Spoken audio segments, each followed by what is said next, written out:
Muy buenas tardes, tengan todas las personas que nos acompañan desde sus hogares a través de los enlaces de su televisor o algún dispositivo electrónico, a través de la internet, de los canales de YouTube o de alguna otra red social que pudiera estar usted conectada para escuchar y ver esta conferencia de prensa sobre el estado que guarda la epidemia del virus SARS-CoV-2 en México, este virus que provoca la enfermedad COVID-19. Muchas gracias también aquí a nuestras queridas amigas y amigos de los medios de comunicación por acompañarnos en este viernes.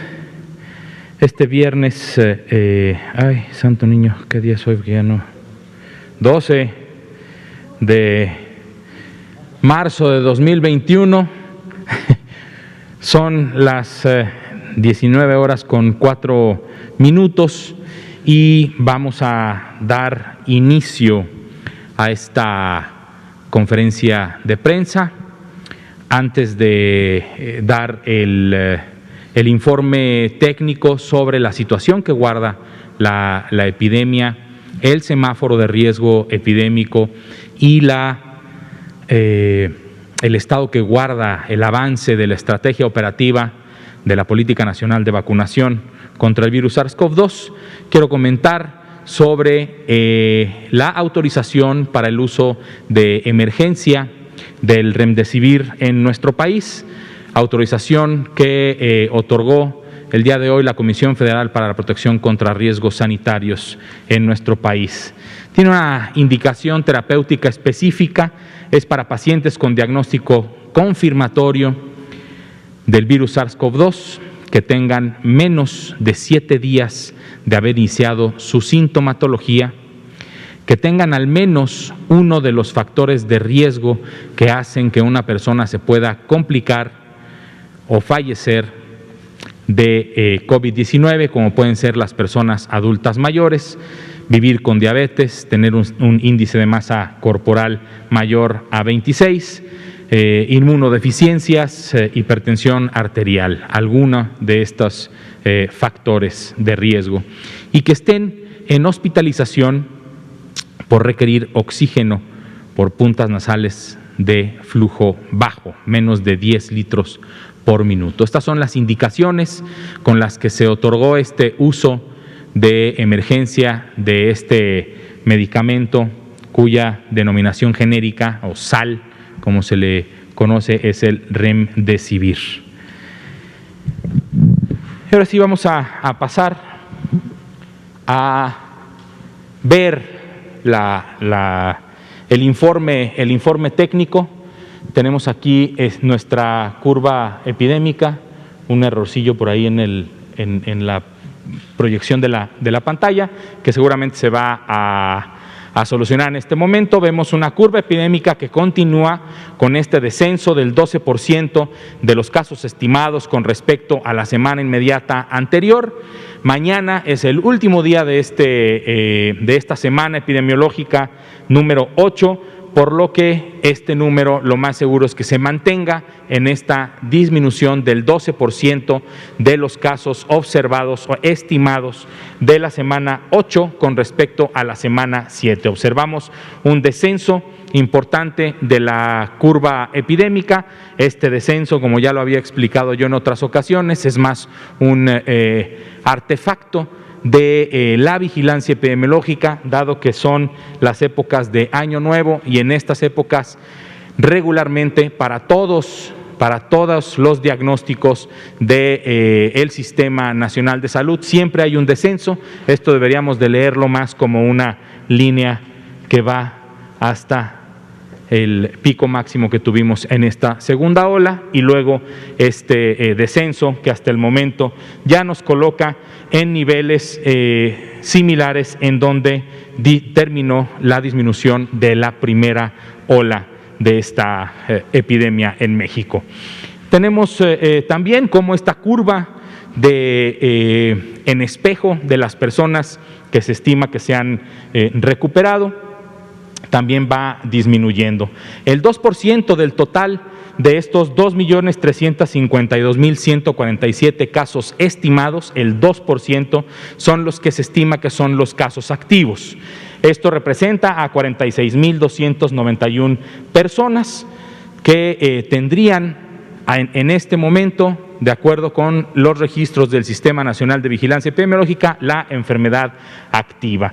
Tenemos un total de personas recuperadas, de estas que han tenido contacto con el Sistema Nacional de Salud, el Sistema Nacional de Vigilancia Epidemiológica, de 1.696.739 personas recuperadas. Sabemos que son muchísimas más las personas que han tenido algún cuadro leve de COVID-19 y que por este nivel de cuadro leve se quedaron en casa, se recuperaron sin ningún problema y son muchas más personas. Pero de este prácticamente 1.7 millones de personas que en nuestro país están recuperados y que tuvieron un contacto con el Sistema Nacional de Vigilancia Epidemiológica y una atención a su salud, les damos las gracias a todo el personal de salud que han atendido a todas estas personas que tenemos registradas en nuestro Sistema Nacional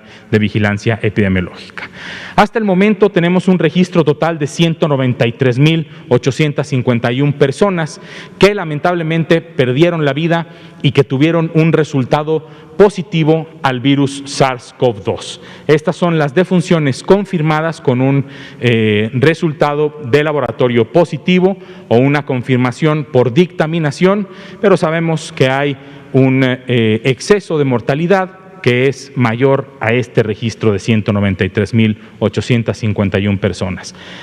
609.460 personas tienen en nuestro país su esquema completo de vacunación.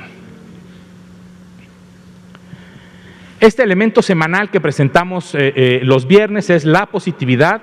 A la semana 8 de este año tenemos un 26% de positividad que se redujo en un punto porcentual con respecto al observado en la semana 7 del 2021. 26% de positividad de un total de 5.737.083 personas que han tenido contacto con el Sistema Nacional de Vigilancia Epidemiológica y han sido estudiadas por su cuadro compatible al coronavirus, de los cuales una gran mayoría fueron tomados una prueba de laboratorio y que tiene en general este 26% de positividad para esta semana. Tenemos un total de 3.139.893 personas que tuvieron este contacto con el Sistema Nacional de Vigilancia Epidemiológica y tuvieron un resultado negativo a la prueba de COVID-19 y un total de 2.157.771 resultados que han tenido un, valga la redundancia, resultado positivo a la prueba de COVID-19. La letalidad, también un elemento semanal que se presenta cada viernes, la tenemos en 8% para esta semana, con una disminución de 2 puntos porcentuales con respecto al observado en la semana inmediata anterior, la semana 7 del 2021. 2 puntos porcentuales menos, se sitúa actualmente en esta semana en 8%.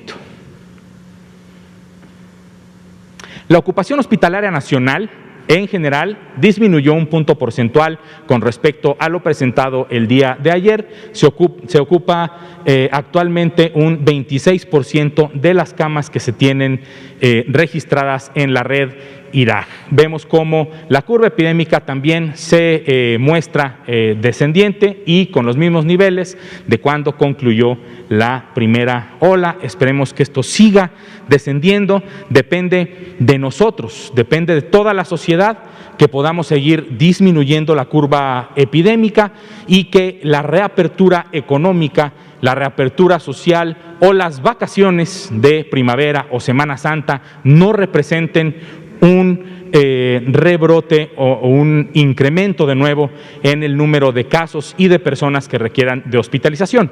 Está en nuestras manos ser ordenados en cómo salimos a la calle, está en nuestras manos en cómo retomar nuestras actividades socioeconómicas de forma ordenada, siempre llevando una higiene correcta de manos, utilizando correctamente nuestro cubreboca, ni como hamaca de la papada, ni como diadema, correctamente, siempre tapando nariz y boca.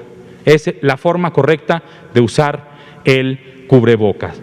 Y guardando la sana distancia, siempre también, y con el respeto a el resto de personas que están en nuestro entorno social. Así podremos retomar nuestras actividades socioeconómicas sin que esto represente un riesgo mayor de que se vuelva a incrementar el número de casos en nuestro país. Sobre el mapa y el número de estados que tienen una ocupación hospitalaria, tenemos que la disminución a nivel nacional de la ocupación se dio a partir de las camas con respirador mecánico, porque podemos observar cómo de las camas generales para atender personas con infección respiratoria aguda grave que no requieren de cuidados críticos, no tiene un cambio, se mantiene en 26% sin tener ninguna entidad federativa ni en más del 70% de ocupación, ni en ocupación entre el 50 y el 69. Tenemos 7 entidades federativas en este color más oscuro, entre 30 y 49%, y el resto del país, que son 25 entidades, con menos del 30% de la ocupación de camas generales. El 26% representa, como lo comentamos ayer, un total de 23.365 camas disponibles de un total de 32.442 camas que tenemos registradas en la red IRAJ. Sobre la ocupación hospitalaria de camas para personas que tienen infección respiratoria aguda grave y que requieren de cuidados críticos, que requieren de un respirador mecánico para poder seguir respirando y viviendo, tenemos una ocupación nacional del 29%.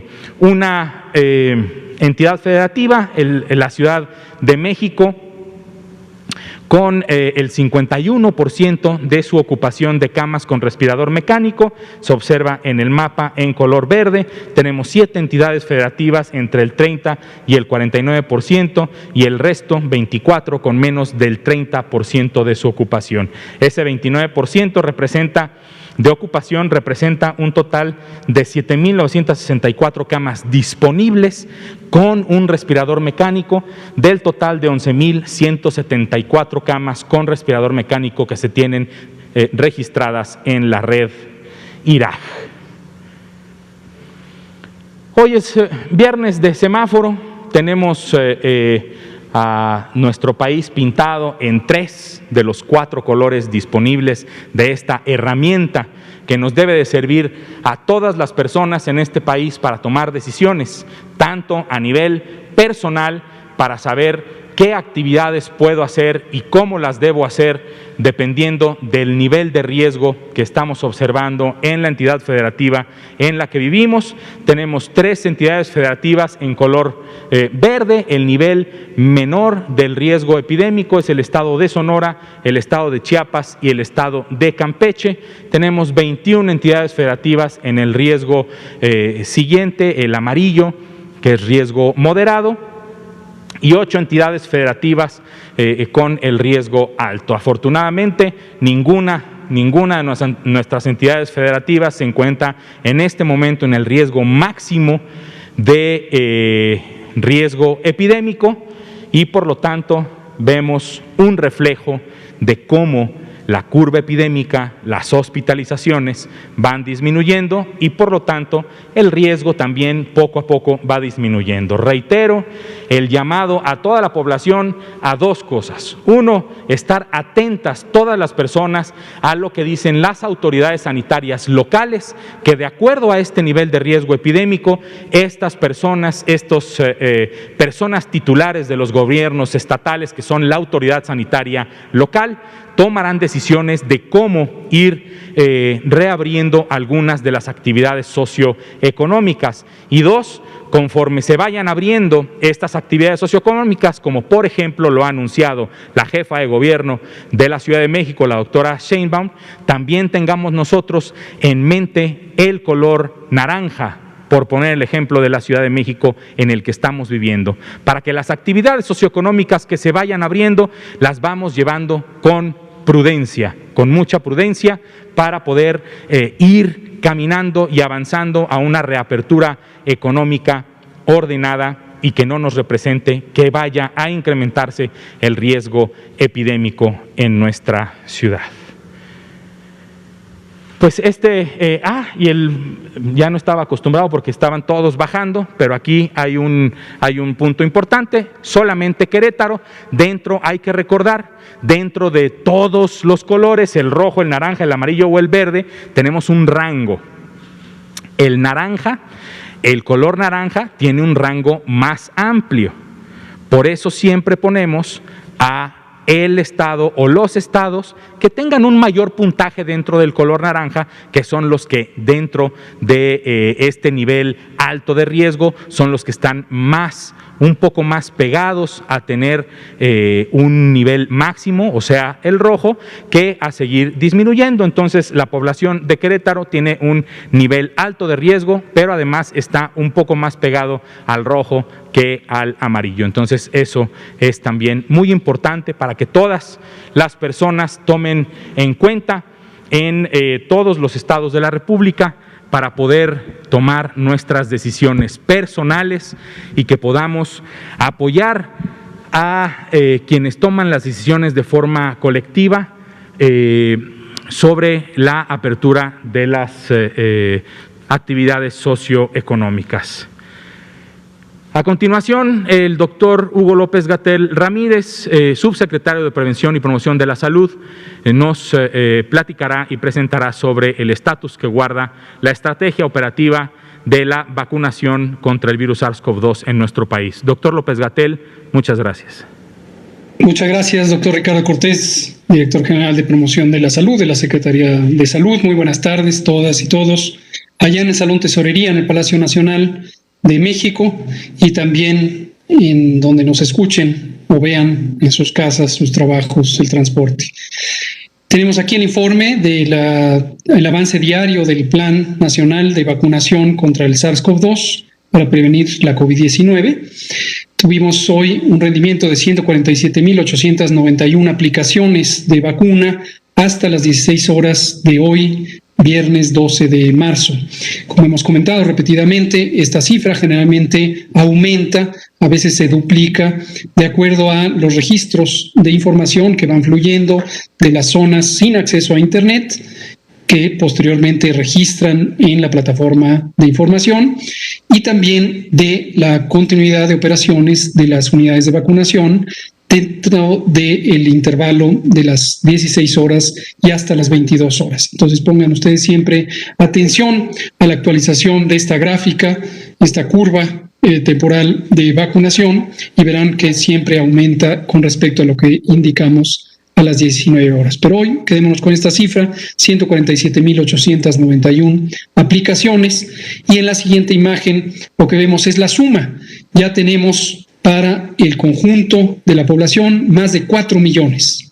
Más de 4 millones de vacunas han sido aplicadas en México desde el 24 de diciembre, fecha en que empezó la vacunación contra COVID-19. 4 millones ya tenemos cubiertas a las personas con al menos una dosis, y aproximadamente tenemos, en el caso de las personas que trabajan para el sector salud, en la siguiente imagen podemos ver que 72% ya han recibido su vacuna. Aquí vemos la comparación, me adelanté pensando que venía esa imagen, entre las vacunas que se han recibido, 5,429,375 dosis de vacuna han llegado al país, y de ellas ya se han puesto 4 millones. Entonces tenemos este avance progresivo, 74%, 3/4 partes prácticamente de las vacunas que llegan al territorio nacional se ponen de manera inmediata. Habida cuenta que en la última semana llegaron casi 1 millón de vacunas, es justamente el conjunto de la tercera parte de la diferencia que nos restaría para las vacunas que están en tránsito, que están en las unidades de refrigeración. La siguiente. Ahora sí vemos el desglose que presentamos, actualización diaria.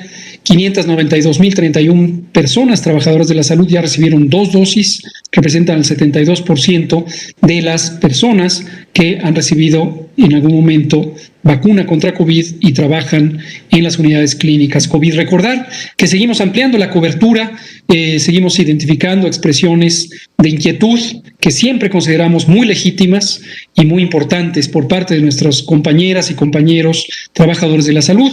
Hoy se han manifestado en Chiapas y en algunas otras entidades federativas. Estamos conscientes de su inquietud, de su preocupación y les comentamos, como lo hacemos diariamente, que sigue avanzando la vacunación para personas trabajadoras de la salud. Por favor, no desesperar. Ustedes son prioritarias, son prioritarios, están identificados claramente en el plan de vacunación y se seguirá vacunando al personal de salud de primer contacto o de primera línea y de segunda línea. Ya hemos definido con claridad en el plan de vacunación a qué se refiere este término técnico. Primera línea son personas que trabajan en las unidades COVID designadas, tanto unidades hospitalarias como de atención comunitaria, es decir, centros de salud, unidades de medicina familiar y también la atención prehospitalaria, unidades de triage, trabajadores de urgencias médicas, ambulancias, todo el personal, no nada más médicas y médicos, también enfermeras, enfermeros y 11 categorías laborales de personas que trabajan en el sector salud, en el campo clínico. Entonces, por favor, paciencia, no desesperar, estamos muy conscientes que todavía falta cubrir a una parte importante del personal clínico que atiende a las unidades COVID y también en las unidades que no son designadas COVID, y estos son quienes se consideran de la segunda línea, no implica ninguna clase de discriminación o niveles de importancia. Es un término técnico, primera línea, primer contacto, mayor cercanía con COVID. Segunda línea o segundo rango de contacto, personas que no están necesariamente en unidades explícitamente designadas para la atención COVID, pero que están atendiendo a personas con COVID-19, aun cuando no se sepa que tienen esa enfermedad hasta el momento que son atendidas o a posteriori. También ese personal de salud está siendo considerado y recibirá la vacuna en semanas próximas. Por parte del personal educativo no ha habido cambio, ya dijimos, prácticamente la totalidad de estas 17.463 personas trabajadoras del sector educativo en el estado de Campeche fueron ya vacunadas con 2 dosis y en su momento se completará esta vacunación a personal educativo de otras entidades federativas. Ayer anticipábamos un poco el resultado del semáforo de riesgo COVID que acaba de presentar el doctor Ricardo Cortés y vemos precisamente que el estado de Chiapas y el estado de Sonora ya pasaron a semáforo verde. En la medida en que estos semáforos verdes sean estables, se mantengan por más de una quincena, estaremos identificando que se trata de un control epidémico estable, como lo fue en su momento y lo ha sido en el estado de Campeche por más de 5 meses. Esto es una condición que hace elegible a las entidades federativas para que se vacune también al personal educativo y hemos identificado explícitamente, lo hemos dicho abiertamente, que la importancia de la vacunación no solamente estriba en la protección individual, que se proteja a quien se vacuna, también que protege a la comunidad al no tener la posibilidad de ser un elemento de transmisión.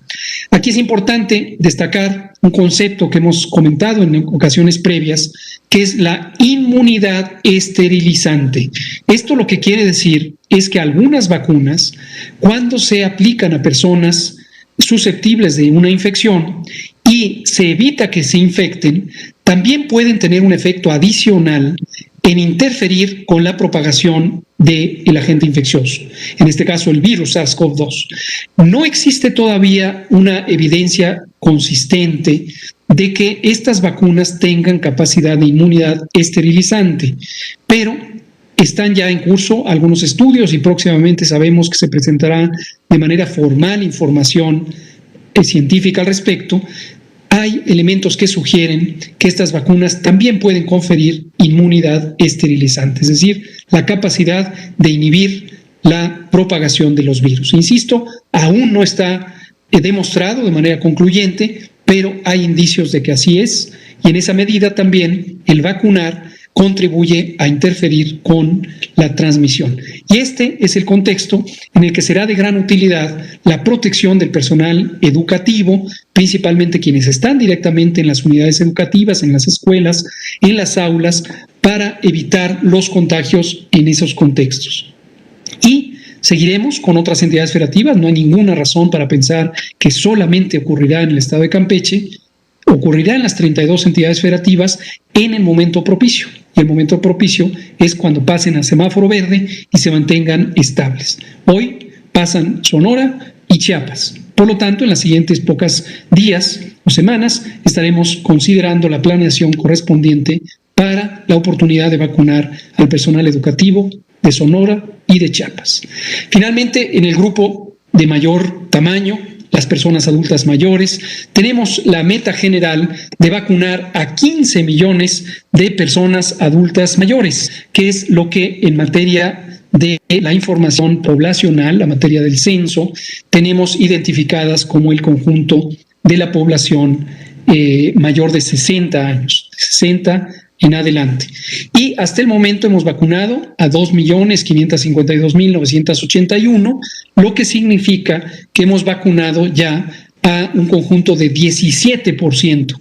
17% de las personas adultas mayores registradas en el censo o estimadas por el Censo General de Población y Vivienda han sido ya vacunadas.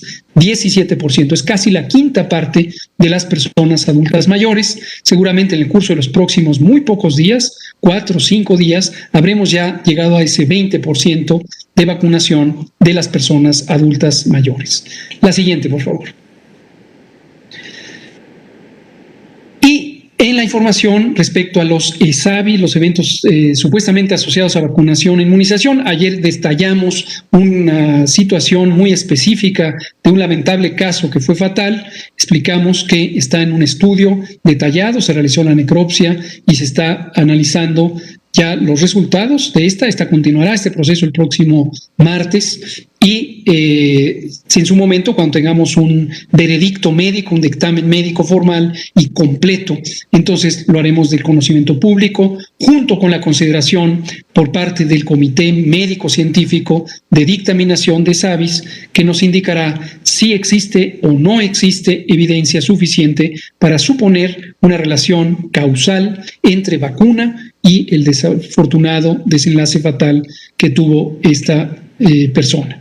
Por lo demás, no hemos tenido otros eventos que en este momento sean de consideración. Permanecen hospitalizadas 12 personas. Recordar que no son las mismas personas. Generalmente transitan por el hospital en periodos menores a 24 horas, a veces 48 horas. En forma extraordinaria ha habido personas que permanezcan por más de 5 días, pero en general por periodos muy cortos. Ha permanecido muy estable esta cifra de 0.3%, 3 de cada 1,000 aplicaciones de vacunas tienen algún ESAVI. En su enorme mayoría, 99.6%, se trata de eventos de muy poca importancia. Fiebre, dolor, náusea, vómito, dolor de cabeza, que duran algunas pocas horas y no han dejado ninguna secuela, ningún daño permanente. Lo que nos lleva a concluir lo que decíamos ayer al unísono el doctor Cortés y yo: estamos aplicando, no solamente en México, sino en el mundo, vacunas seguras y vacunas eficaces. La siguiente, por favor. Finalmente hacemos un recordatorio de esperar el turno. Espera tu turno, por favor, espere usted su turno, espera tu turno. A todas y todos les va a llegar la vacuna. El gobierno de México ha comprado o contratado vacunas para toda la población adulta. Y en su momento, cuando existe evidencia sobre la seguridad y sobre todo eficacia de las vacunas en personas menores de 16 años, también tendremos la dotación correspondiente que nos permitirá cubrir absolutamente a toda la población en la que haya una indicación de uso con propósitos epidemiológicos. Toda la población mexicana ha sido considerada, usted está considerado, por favor, espere su turno. Aquí lo dejamos y le pido al doctor Ricardo Cortés si es tan amable de conducir la sesión de preguntas y respuestas para cualquier tema que tengan ustedes en consideración. Gracias. Muchas gracias, doctor López-Gatell. Vamos a dar inicio ahora por atrás, un poquito más atrás, señor Alemán. Muchas gracias. Luego Arturo, Liliana, Juan, y así nos vamos uno y uno, ¿les parece? Gracias. Prima. Gracias. Tengo dos preguntas. Una, doctor Cortés, es claro que el comportamiento de la epidemia es de olas. Entonces, ahorita, digamos que estamos de plácemes porque vamos hacia abajo, estamos en una buena situación, pero esto es de olas. Entonces, igual puede venir una tercera ola. Digo, no sé qué se está considerando, ¿no? Porque como que a veces se da esa falsa idea de que como vamos para abajo, esto ya cambió, como pasamos a verde, vamos a vacunar a los maestros y vamos a tener vacaciones y vamos a hacer una serie de cosas. Entonces, creo que sí me gustaría un comentario sobre este comportamiento de la epidemia. La segunda ola, que es la que acabamos de pasar, fue tan terrible, fue casi el doble de lo que fue la primera ola. Y el número de fallecimientos, pues estamos cerca de 200,000. Entonces, creo que sí hay que tomar un poco más en serio este asunto de que sí vamos para abajo, pero ¿qué elementos habría para considerar que esto no va a haber un repunte hacia una tercera ola? Gracias. Muchísimas gracias, es correcto, las epidemias así se comportan, así habíamos comentado en su momento que podría y que sería lo esperable que fuera un asunto de diferentes olas. A nosotros la segunda ola nos llega en un tiempo en el que era lo habitual ver un comportamiento epidémico de enfermedades respiratorias agudas, anteriormente enfocado mucho en la presentación de casos de influenza. Actualmente solamente hemos observado casos de SARS-CoV-2, ¿no? Y esta fue la segunda ola que esperábamos por la época, que sería más intensa que la primera ola que a nosotros nos tomó más en el verano del año pasado. ¿Qué esperamos? ¿Que haya una nueva ola? Pues lo más seguro es que sí, dado que, como comenta usted, después de bajar siempre, pues si empezamos a tener mayor apertura socioeconómica, más contacto, esto tenderá a volver a incrementar. ¿Qué es lo que esperamos? Lo que esperamos es que todas las personas vayamos aprendiendo también cuál es la forma en que todos tenemos en nuestras manos para mitigar nuestros riesgos y, en consecuencia, el riesgo colectivo de contagio del virus SARS-CoV-2. Y que una potencial tercera ola sea ahora no solo menor que la segunda ola que está pues básicamente ahorita concluyendo, por decir un término, ¿no? Que puede seguir bajando y que puede mantener una meseta por debajo, más que meseta, un valle, y después que pudiera empezar a incrementar conforme las actividades socioeconómicas se incrementan. El uso correcto del cubrebocas en los ambientes, el mantener siempre la sana distancia, el ser prudentes al ver lugares públicos concurridos y no seguir llenándolos, el lavado frecuente y correcto de nuestras manos, me parece que van a ser las actividades que a las que se le suma la vacunación, y tenemos ahora un conjunto más grande de intervenciones en materia de mitigación de la epidemia. ¿Qué esperamos? Pues que si hay alguna actividad de descanso en la Semana Santa, podamos quedarnos en casa, podamos ser prudentes ante la necesidad de estas salidas una vez que estamos en este valle, en este descenso de la segunda ola, y que podamos como sociedad ir caminando y creciendo para tener otra oleada de esta enfermedad que sea mucho menor, no solo que esta segunda, sino que pudiera ser menor que la primera, y que empecemos a tener pequeñas oleaditas que ni siquiera, pensando en el semáforo de riesgo epidémico, que ni siquiera nos alcanzara a llegar en la mayoría de los estados al nivel naranja. Sabemos también que es más difícil en los lugares más poblados y, por ejemplo, una Ciudad de México o una zona metropolitana de Guadalajara, una vez que toma velocidad una epidemia, tarda más tiempo en disminuir y regularmente tienen picos mayores. Entonces, agradezco muchísimo la pregunta. Buscamos la corresponsabilidad de la salud entre sociedad y gobierno para que todos sigamos con el mantenimiento de las medidas básicas de prevención, que junto con la vacunación de las personas adultas mayores y una vez que concluyamos con las personas adultas mayores, a las personas del grupo entre 50 y 59 años, entonces pudiéramos, teniendo esa cobertura de estos grupos de edad, tendríamos una reducción de el 80% de las muertes que se deben a COVID-19. Y entonces entraríamos probablemente en esta dinámica epidémica de tener un elemento muy importante de prevención, que es la vacunación, una sociedad mejor preparada para protegernos personalmente y así proteger a los demás, y tener una enfermedad endémico-epidémica que vaya presentándose en muy pequeñas oleadas. Bueno, sí, pero Brasil está devastado. Ellos ya van por la, tercera ola también. O sea, fue una situación muy difícil con Brasil. Es decir, tenemos un antecedente para tomar en cuenta, ¿no, doctor?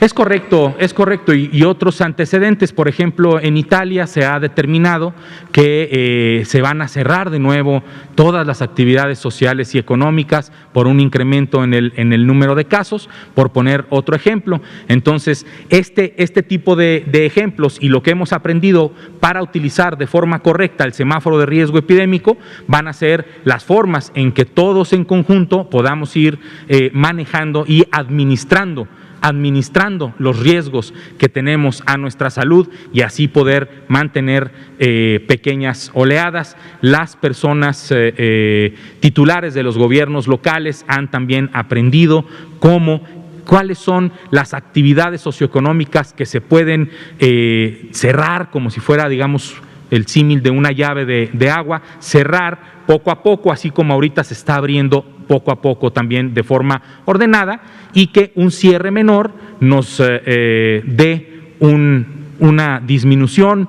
en el número de casos, una meseta y una disminución en el número de casos más pronto. Bueno, mi segunda pregunta es para el doctor Gatell a la distancia.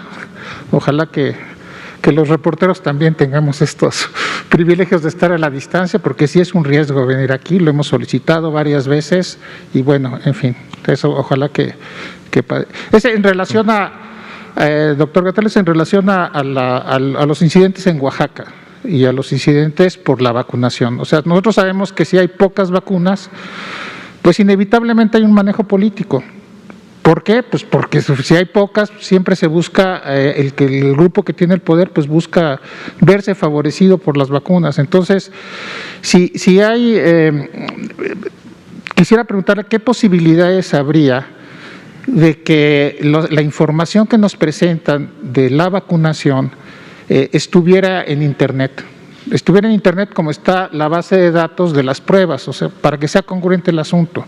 Si nos han estado dando la información de cuántas pruebas se hacen diariamente, en dónde se hacen, en qué unidad, qué enfermedades tienes, y además es una base de datos anonimizada, ¿por qué no se puede hacer lo mismo para vacunas? Entiendo que es un universo mayor, son 23 millones contra 5 millones de pruebas. Bueno, así nos tocó la historia de las pruebas en este país, pero creo que la cibernética nos da la posibilidad de poder tener ese tipo de información y evitaría este tipo de situaciones donde la población no sabe cuándo la van a vacunar, cuándo le va a llegar la vacuna, si le va a llegar la vacuna, y se dan sucesos tan lamentables como el ver gente armada en Oaxaca reclamando vacunas o ver manifestaciones de médicos diciendo que no los han vacunado y bueno, al final de cuentas ustedes nos presentan una gráfica aquí y podemos pedir la información a transparencia, pero bueno, eso es todo un trámite burocrático. Entonces la pregunta es ¿qué tan factible es que abran la base de datos y se la den a la población? Gracias. Muchas gracias, doctor López-Gatell. No le escuchamos, doctor López-Gatell. Perdón, tenía cerrado el micrófono. Digo que muchas gracias, Alejandro, por sus opiniones, sus consideraciones, siempre muy respetables. Desde luego no tenemos ningún inconveniente en compartir toda la información que sea útil. La base de datos a la que se refiere usted es un listado nominal de personas que han sido vacunadas y se va construyendo conforme se vacunan.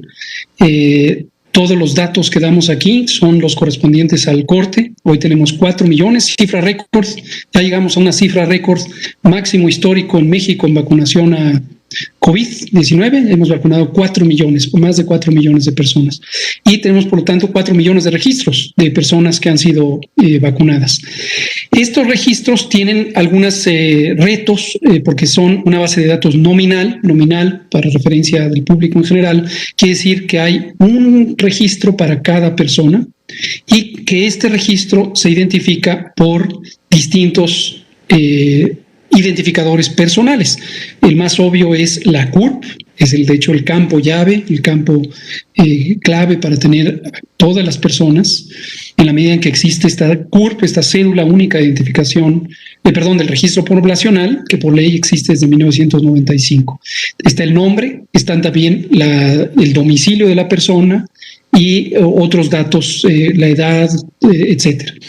Entonces, las bases de datos nominales tienen retos particulares para cuidar la confidencialidad de las personas. No son cualquier base de datos. Uno de los elementos cruciales es cuando se trata de poblaciones muy pequeñas. Es muy fácil reconocer a las personas con que queden algunos datos que no son formalmente información privada confidencial. Porque cuando se trata de muy pocas personas, es muy fácil reconocer en la propia comunidad a las personas que forman parte de la base de datos. Hemos tenido un trabajo espléndido, quiero aprovechar para agradecerlo públicamente, de apoyo del INAI, el Instituto Nacional de Acceso a la Información Pública. Doctor Ricardo Cortés, allí presente, ha sido como siempre nuestro enlace muy efectivo en esta coordinación. Y esto nos ha permitido que la enorme mayoría, prácticamente todas las datos que tenemos son datos abiertos. Esto es histórico, esto no había ocurrido nunca en la historia de la salud pública de México, que la información fuera en datos abiertos. Vamos a platicar con el INAI cuáles serían las consideraciones que tendríamos que hacer respecto a la información de la base de datos de vacunación, y nuestra única inquietud sería que no se vulnere la confidencialidad o la privacidad de las personas. Fuera de eso no hay ningún problema. Podemos poner a disposición la información que ustedes como comunicadores, como reporteras, reporteros o cualquier persona que esté interesada en analizar la tenga a la mano. Finalmente, respecto a los comentarios que hace usted, respetamos profundamente su opinión. No coincido en todas las apreciaciones que tiene usted sobre el fenómeno de Oaxaca. Como explicamos ayer, motivados por una pregunta muy oportuna de Arturo Contreras de Pie de Página, no faltan vacunas. Las vacunas ahí están, como lo acabo de indicar hoy, ayer y anteayer y todos los días. Tenemos una reserva de vacunas que están en tránsito para ser administradas. Hoy, por cierto, nos llegó ya el oficio de Pfizer anunciándonos la entrega de 667,875 dosis de vacuna de Pfizer el próximo martes. nos llega ya siempre con antelación el informe. De una vez ya lo dejamos asentado. Próximo martes llegará a la hora acostumbrada 667,875 dosis de la vacuna Pfizer. Y todavía vamos a tener las de Sinovac, que llegan mañana, algunas más que llegarán el martes, y estaremos siempre teniendo abastecimiento de vacunas. Entonces, lo que ocurrió en Oaxaca no es por falta de vacunas. Esta es la idea que debe quedar perfectamente clara. No es por falta de vacunas. Hubo un problema importante de coordinación que ayer mismo denunciamos nosotros aquí, aprovechando la pregunta de Arturo Contreras. Nos parece totalmente inconveniente que a la población se le ponga a hacer fila por 24 horas en el sol y en la intemperie, en una condición no solo poco confortable, sino que le expone al riesgo de contagio y otras adversidades. Nos parece absolutamente inconveniente. Y esto no es una decisión de la Secretaría de Salud Federal, del Gobierno de México. Estos son decisiones operativas locales que son sujetas de reflexión y de revisión por parte de los supervisores. Inmediatamente, ayer que terminó la conferencia, ocurrió, como ocurre todas las noches a las 20 horas, la conferencia de trabajo, la reunión de trabajo por vía virtual que coordina Gabriel García, el coordinador de los programas sociales. Me consta, porque escuché la participación de Gabriel en la reunión, que hizo un señalamiento muy duro, muy firme, para hacer este llamado a la buena coordinación de todas las partes involucradas y a la responsabilidad de quienes son funcionarias y funcionarios federales para ejercer con la mayor probidad y la mayor capacidad sus funciones. Entonces, no fue por falta de vacunas, es inconveniente, definitivamente. Esperamos que ya haya quedado subsanado cualquier problema de coordinación en Oaxaca o en cualquier otra entidad federativa. Gracias. Muchas gracias, doctor López-Gatell. Me parece que también podríamos cerrar para este tema sobre los datos abiertos, que a todos nos gustaría también contar con ellos en materia de vacunación, que el informe que se presenta aquí todos los días es el resumen de las dosis. Se aplicaron tantas dosis, pero dado que estamos aplicando estas dosis en zonas también un poco alejadas, con muchas personas, estamos viendo días de más de 100,000 dosis aplicadas, hay un concentrado que se envía para hacer este ejercicio, y mientras las personas que trabajan en las brigadas Correcaminos pueden ir también registrando en el sistema de información de nominal y por lo tanto tener una discrepancia en caso de que se publicaran datos nominales anonimizados versus lo que se presenta aquí, que es el concentrado de dosis aplicadas, que es más sencillo de generar para poder hacer la presentación aquí para todas ustedes. Continuaba Arturo, ¿cierto? Arturo, Liliana. Gracias, Arturo Contreras, de Pie de Página. Buenas noches. Una duda sobre los apoyos a los deudos de COVID. Nos dice nos dicen los lectores que no contestan los teléfonos, no, que la página no da información, solo dice que está en proceso y que pasan los días y días y no sabe nada. Entonces, pues bueno, saber qué ha pasado con esto de los apoyos para los deudos del COVID.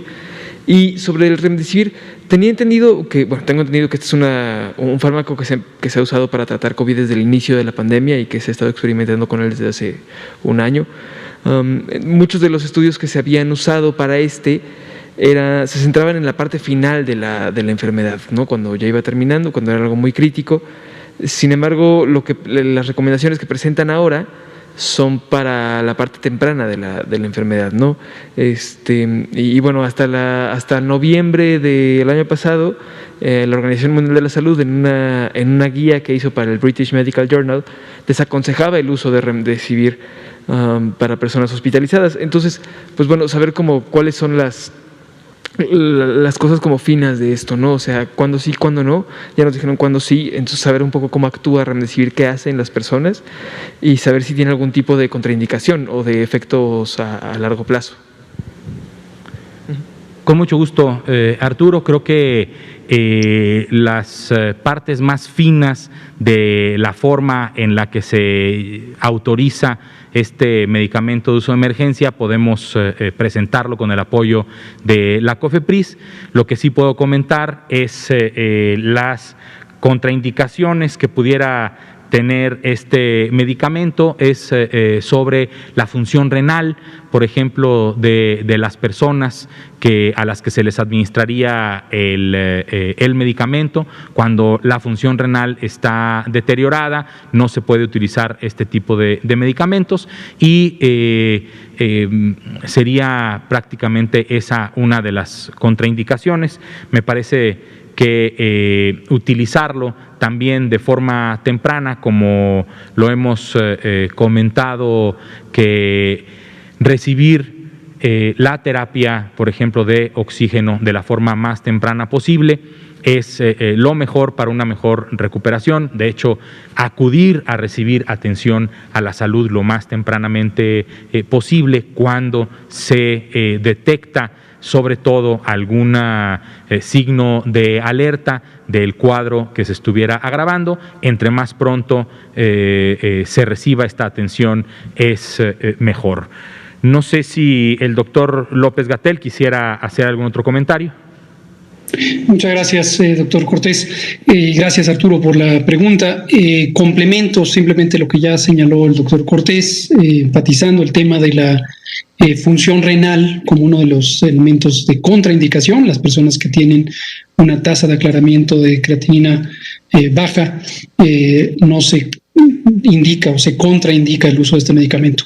Pero en forma más general, lo que considero importante es que la población no se quede con ideas, con expectativas falsas sobre los medicamentos. A lo largo de la epidemia hemos visto circular a lo largo de los meses distintas oleadas, así como las oleadas de la epidemia que comentaba Alejandro Alemán. También hay oleadas informativas de interés por ciertos medicamentos. Hidroxicloroquina en su momento, que ya se demostró que no sirve, ivermectina, que también ya se demostró que no sirve, y después hubo un intento de demostrar que sí sirve, y ya se volvió a descartar ivermectina. Tocilizumab, que en un momento dado generó una enorme expectativa para ser utilizado en personas críticamente enfermas, y después el propio laboratorio Roche, dueño de la patente, demostró que no sirve y fue descartado. Y lo mismo ha pasado con Remdesivir. En oleadas, de repente hay una enorme expectativa, opinan personas expertas médicas y también personas no expertas médicas que son partícipes de la opinión pública y empiezan a hacer celebraciones sobre el uso o la autorización de los productos farmacéuticos, en este caso Remdesivir.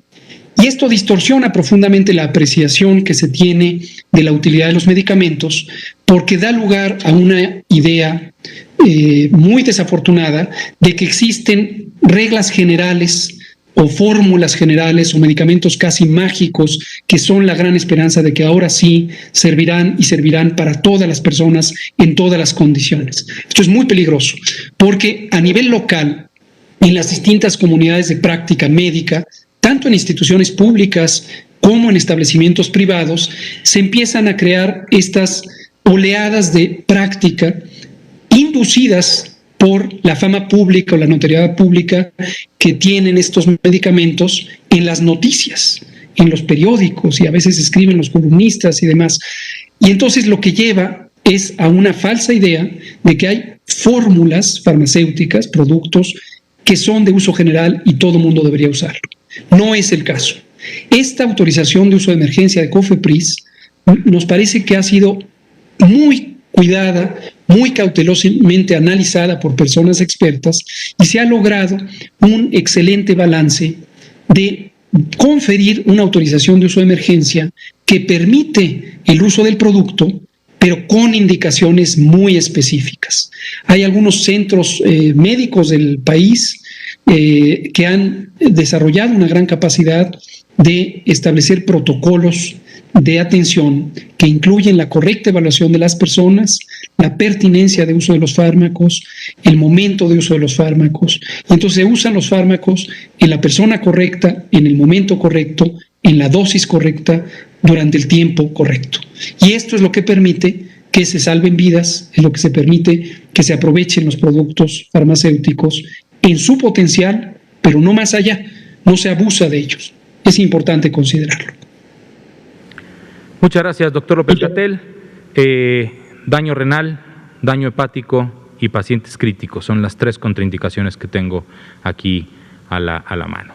Liliana Noble. ¿Perdón?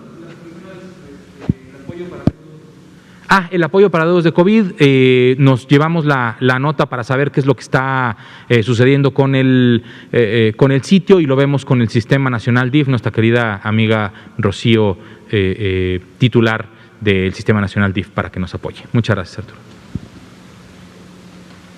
Gracias. Buenas noches, Liliana Noble de Pulso Saludable.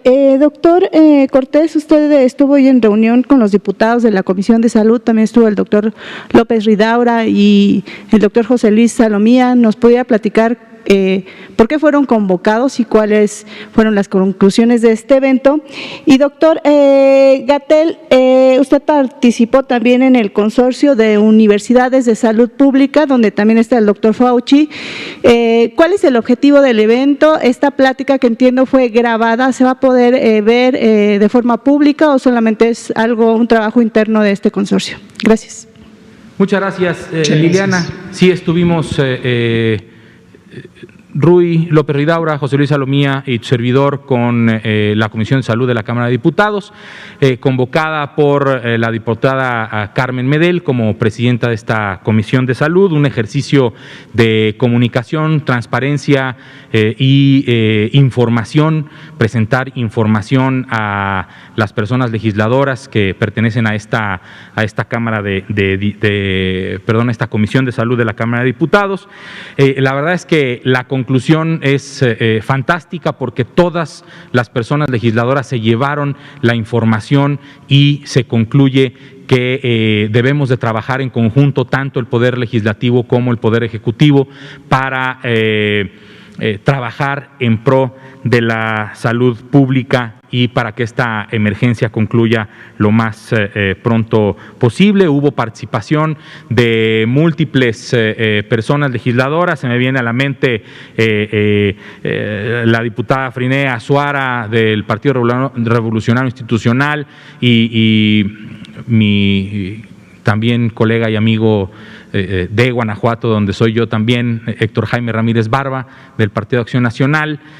Fue un ejercicio extraordinario y tendremos otras reuniones en donde vamos a compartir también más información para que haya una propuesta de parte de estas personas legisladoras para poder mejorar cada día en lo que es la información de la pandemia y el curso de la estrategia operativa de la Política Nacional de Vacunación.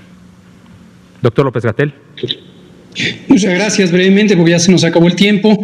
A lo que se refiere Liliana Noble de Pulso Saludable, muchas gracias, Liliana, por comentarlo y preguntarlo, es a la 12ª conferencia anual del Consorcio de Universidades por la Salud Global.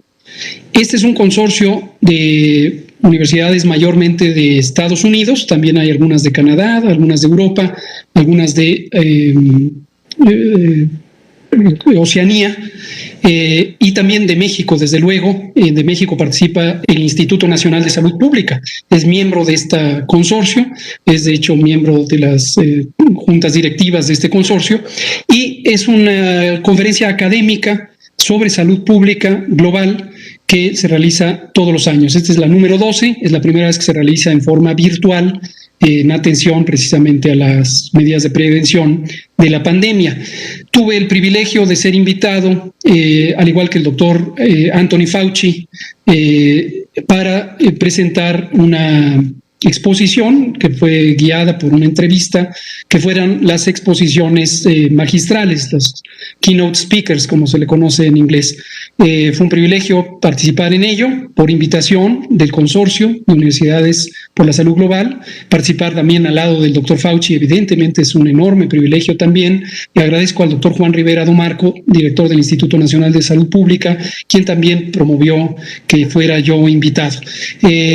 Estamos viendo que se pueda acceder al material, tanto a la conferencia del doctor Fauci como a la mía, en forma gratuita, no solamente a quienes son miembros del consorcio, para que la población conozca cuáles son las posturas, según se ha comentado en la comunidad de salud pública global, pues desde luego son visiones muy coincidentes, tenemos los mismos parámetros de formación científica, el doctor Fauci es un referente para todos nosotros en el campo de la salud pública global y coincidimos en la visión sobre cuáles son los retos, cuáles han sido los retos de manejo de esta epidemia, en el caso del doctor Fauci respecto a Estados Unidos y otros países, y yo me referí exclusivamente a la experiencia mexicana y a las conclusiones generales que tenemos como lecciones aprendidas, que nos las han preguntado repetidamente, y hay dos que son fundamentales: la importancia de tener una sociedad más justa en términos socioeconómicos para que tengamos una mejor distribución de la riqueza y por lo tanto tengamos mejores oportunidades, que no tengamos esta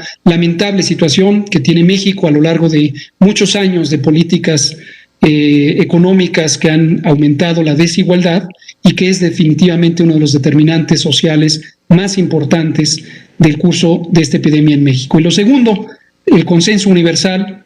Los sistemas de salud pública deben ser gratuitos, de cobertura universal, para que cumplan su propósito de proteger a las poblaciones. Esto es una de las lecciones fundamentales que todo el mundo se ha llevado de la experiencia de esta pandemia. Muchas gracias. Muchísimas gracias, doctor López-Gatell. Son las 20:03. Damos por concluida esta conferencia de prensa, no sin antes decirle a usted en casa, espere su turno para la vacuna en el momento en que le toque de acuerdo a su edad y en el municipio o alcaldía en la que usted viva. Y recuerde, las vacunas son seguras, son eficaces y sirven para protegernos. Muchas gracias.